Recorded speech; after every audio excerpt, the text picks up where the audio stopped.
Now at 6, honors for a Southwest Missouri law officer and his wife killed in a crash. Plus, Southwest Missouri sees a rise in snake bites, what you can do to protect yourself and still have fun outdoors. And plans for the Joplin Regional Airport get ready for takeoff. The 4 states' most watched news starts now. In Christian County, Missouri today, the Sheriff's Office and community said goodbye to one of their own. This is KOIM News at 6. I'm Dow Quick. A procession and funeral honored Deputy Sheriff Mike Adams and his wife Ashley. They died after a head-on crash with a potentially impaired driver, according to the Sheriff's Office. Adams was an Air Force veteran and previously served in 2 other Sheriff's offices in Missouri before he and his wife moved to Christian County. He had been a member of the Sheriff's Office since November of 2022. For his service, Adams received full military honors during his burial. The suspect in that fatal crash is 40-year-old Garrett Cleaver of Webb City. Authorities say Cleaver was fleeing from a traffic stop near Highlandville, Missouri on the night of June 30th when he crossed the center line and hit another car head-on. The 2 people in that other car were Adams, who was off duty at the time, and his wife Ashley. Both died at the scene. Their infant daughter was also injured and hospitalized. She has since been released. Cleaver is now charged with 2 counts of second-degree murder, fleeing a stop resulting in death, and other related crimes. The Christian County Sheriff's Department says Cleaver has a criminal history in multiple states. Let's check in with meteorologist Lindsay Gaffney now for a first look at the weather. Well, temperatures are still in the 90s, low 90s, as you can see in Joplin and in Pittsburgh. Now taking a look at 7th and Rangeline, about 90 degrees, but it still feels like 95, as you can see. Now we do have some southerly winds gusting about 15 miles per hour, but nothing too crazy tonight. We've got clear skies for most of us. Temperatures are going to drop down through the 80s and into the 70s. Now, again, tonight we've got clear skies, just great looking weather. But as we head over the next couple of days, we are going to start to see isolated risks for storms in our northern counties late Friday afternoon, and then again into Saturday. We've got another isolated threat that's going to be for our southern counties on Saturday, but I'll have all those details coming up. Catch you in a few. Beware of snakes. It's a warning tonight from Joplin's Mercy Hospital. Doctors say they're seeing a rise in venomous snake bites, and that's just since the holiday weekend. While Mercy says summer typically brings 1 or 2 snake bite cases a year, hospital staff have already treated 5 patients since the 4th of July. As KOIM's Lonnie Walton reports, one case was so severe it required a transfer to a different facility. That's one of my passions is wildlife conservation. Jessica Little is a Joplin resident. She studied nature in college. She says she loves snakes just as long as they aren't in a dangerous situation. I leave them alone. I don't like touching nature if it's not necessary. But there's been a couple of times where I've had to move them off of like roads and stuff. It's an important thing to remember as doctors at Mercy Hospital in Joplin have dealt with an increase in venomous snake bites this year. Chief Medical Officer Dr. Jesse Hatfield says when you're bitten, it shows rather quickly. It's a venomous bite. It declares itself usually in the first couple of hours, but definitely over the first 8 to 12 hours.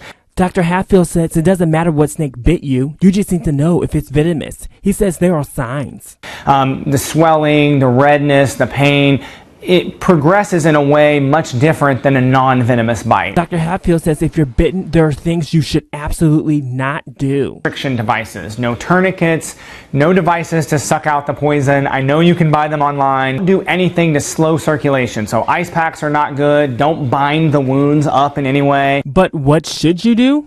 Immobilize it. So if it's on your arm, put it in a sling. You don't need to wrap it with anything. Just keep it where you're not moving it all around. And while you keep your distance, still admire the wildlife. Just like any animal, any other animal in nature, if you leave it alone, it tends to leave you alone. So I don't think there's a reason to be afraid of them. Reporting in Joplin, I'm Lonnie Walton, KOAM News. Now, according to the Missouri Department of Conservation, there are 5 venomous snake species in the state. Copperheads are the most common, but MDC reports cottonmouths and multiple types of rattlesnakes are also in our area. It's a big day for Apex Stages in Pittsburgh. The company broke ground today on a $1.7 million expansion that'll double its facility size. They build hydraulic mobile stage trailers you see at concerts and festivals, and they've been doing it for more than 20 years. Pittsburgh Chamber says business is booming for Apex, and this will help them meet demand. The company wants to be up and running by Christmas with the expansion, and they're already hiring people to fill the new jobs. Some changes are on the horizon for the Joplin Regional Airport. At today's airport board meeting, it was revealed the rehabilitation of runway 1331 is expected to be done by mid-October. There are also plans for a new climate-controlled boarding bridges. Also discussed the future of the airport as a whole.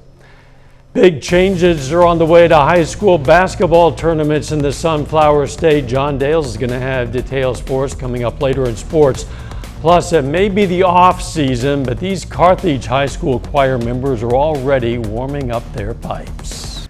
Show Choir Summer Camp is underway at Carthage High School. This year's themes are circus for the all-girls choir and Carmen Sandiego for the mixed choir. Ty Parks brings us the story of how the students prepare for the season.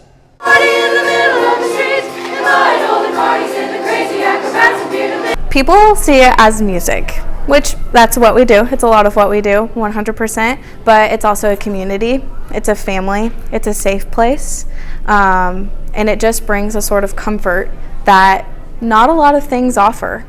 Comfort that Carthage High School show choir students get to enjoy as they prepare for the season. We start our process probably in February, start trying to find themes and songs that fit the themes. And really this year it took us quite a while to figure out our themes this year, and we even changed our themes into June. So we didn't even get started writing the music until mid-June or so. So they are hot off the press, and the girls are learning stuff that is literally right off the computer. This week, the choir is learning the music before learning the steps, which makes show choir different than concert choir. I feel like there's a lot more personality in show choir, not just from the fact that you have to be a character, but also because we are around each other probably more than we are at home, especially for double ups. And so it feels more like a family to me. Obviously I enjoy both, but show choir just has a different feeling of like heart. Singing while moving takes a lot of work. Kruger always stresses to us, go run, do conditioning before you come in. Do any of us do it? Probably not. But just the repetition, and we run the show in class a good 2 times. So that's 20 minutes a show. So it's 40 minutes of just solid go, go, go. And then even then we're stopping and restarting for, I'd say, over an hour. So it definitely gets a lot of, you got to learn the control, which it's not as hard as people think. A lot of work that will pay off when the curtain rises. How can they use music in their everyday lives to change how they feel? If they're in a bad mood, if they're sad, if they're angry, how can they change that with music? How can we make them feel that they are wanted, needed, loved? And that just goes back to tie into the beauty of it all. The beauty revealed as the show goes on. Ty Parks, KOAM News. You get just a taste there, but enough to tell that they're really good. Tomorrow, the parents are going to be able to see a preview. The general public can see the show November 1st at the Neosho Show Choir Clinic. A little bit later, the Redbirds look to close out a 3-game series against the Nationals. John has a preview coming up in sports. And we have storm chances returning over the weekend. I'll have those details coming up. Well, it's been a great couple of days. Temperatures are average for where we should be this time of year in July. Now, let's go ahead and look at our almanac for today, showing our high temperature got up to about 91 degrees, so just a degree above average. But our low is right on par, so we're where we should be for early July. And we've had a little bit more of an active so far summer with all of our rain chances. Now we've had a break these last couple of days, and you can see taking a look out in Pittsburgh as well. We got up to about 90 degrees. Now, currently looking good. Few clouds, no rain, nothing going on tonight, but we are expecting rain chances to start to kick back off tomorrow. So taking a look out in western and even central parts of Kansas, we've got our front developing. You can see where our actual front is. Storms developing along that. Now these got a little too far away. So you can see how they started to die down once they didn't have that forcing from the cold front. Now as we continue over the next several hours, we're going to stick with these clear skies, as you can see, Indigo Sky, Casino, and Resort.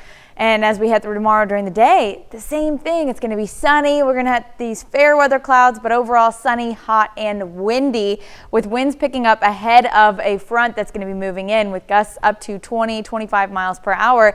And then we're going to get to those evening thunderstorms after 7 p.m. So most of the day is looking pretty good. Now, our main threat for storms is going to be a slight hail risk. You can see how it clips a couple of our counties over there. But then our wind threat is for most of our central and northern counties. And that's where we're going to see winds from downburst storms, which means it's a storm that collapses on itself and then sends off this gust front that could be 50 to 60 mile per hour gusts as we head through Friday. Now, starting in the morning, 9 a.m., we're going to see some clouds moving in. Overall, though, a dry day, dry morning, mostly sunny, a few clouds here in the afternoon by the time that those clouds make it to the Joplin area. But then later into the evening is when we're going to start to see those rain chances. So this is about 7:30. The stronger part of the storm is going to be right when it moves in, which is where we could see that hail risk. As it continues to push in, this storm collapses on itself, which causes those downburst winds. And you can see how that front is caused, that wind gust front ahead of the storm. Now that's what we've been seeing for the last couple of weeks, and it does cause quite a bit of damage overall, just because those gust fronts from those downburst winds can be so strong. Again, 50 to 60 miles per hour.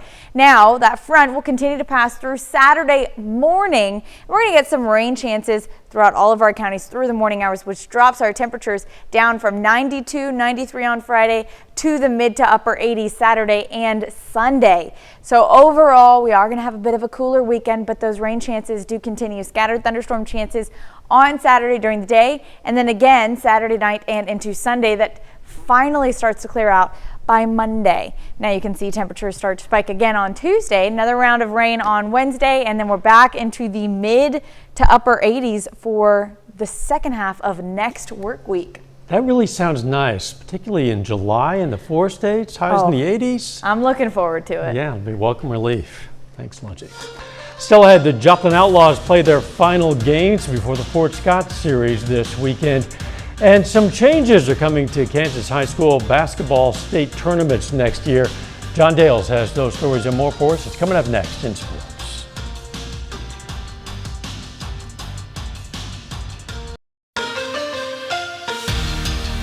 The Kansas High School State Activities Association announces this morning that it'll be changing the format for basketball state tournaments over the next 2 years.